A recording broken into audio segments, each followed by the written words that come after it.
எதுவுமே வந்து பார்த்தீங்கன்னா ஒரு காசுக்காக பணத்துக்காக மட்டுமே செய்கிற ஒரு விஷயம் கிடையாது. ஆனால் உண்மை என்ன தெரியுமா, உங்கள் அழைப்பை புரிந்து கொண்டு தேவன் உங்களுக்குள் தந்த அந்த நோக்கங்களை நீங்கள் செய்யும்போது பைசா ஒரு பிரச்சனையாகவே இருக்காது. அது சுலபமாக வரும், அது குவிய ஆரம்பிச்சிடும். நம்ம என்ன நினைக்கிறோன்னா அப்படி போயிட்டா அப்போ நம்ம கரியர் என்ன ஆகுறது. அதனால் இப்போ சிலர்லாம் பிரிக்கிறாங்க. எப்படி பிரிக்கிறாங்க பார்த்தீங்கன்னா, பேஷன் வேற கரியர் வேற அப்படி பிரிக்கிறாங்க. It's my career, it's my passion அப்படிங்கிறாங்க. இல்லை, நமக்கு பேஷனே ஒரு கரியராக கடவுள் வச்சிருக்கிறார் பாருங்களேன். உங்கள் விருப்பத்தை செய்து கொண்டே நீங்கள் வளரவும் முடியும், வெற்றியாக இருக்கவும் முடியும் அப்படின்னு வச்சிருக்கிறார். சிலருக்கு சொல்லி கொடுக்கறது ரொம்ப ஆர்வமாக இருக்கும், சொல்லி கொடுங்க.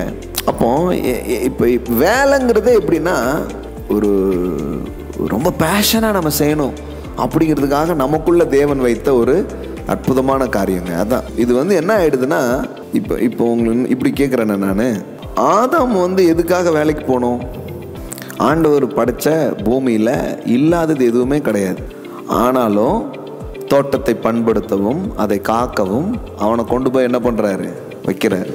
அவனுக்கு ஒரு வேலை கொடுக்குறார். What is the purpose of business or purpose of work and job? அதனுடைய நோக்கம் தான் என்னன்னா, நம்ம விழுந்து போன உலகத்தின் சிந்தனையிலிருந்து நம்ம யோசிச்சோம்னா, பிரதர் வேலை எதுக்கு கேட்டு பாருங்க, சொல்லுவாங்க எல்லாம் இந்த ஒரு ஜான் வயத்துக்காக, இந்த கைத்து மேல நாங்க நடக்கிறோம் சாமியோ அப்படின்னு ஒருத்தர் சொன்னார். ஒரு ஜான் வயிறுனாச்சு. நான் சொன்னா ஒரு முளம் வச்சுக்கிட்டு ஒரு ஜானுங்கிறீங்க, யாரை ஏமாத்துறீங்க?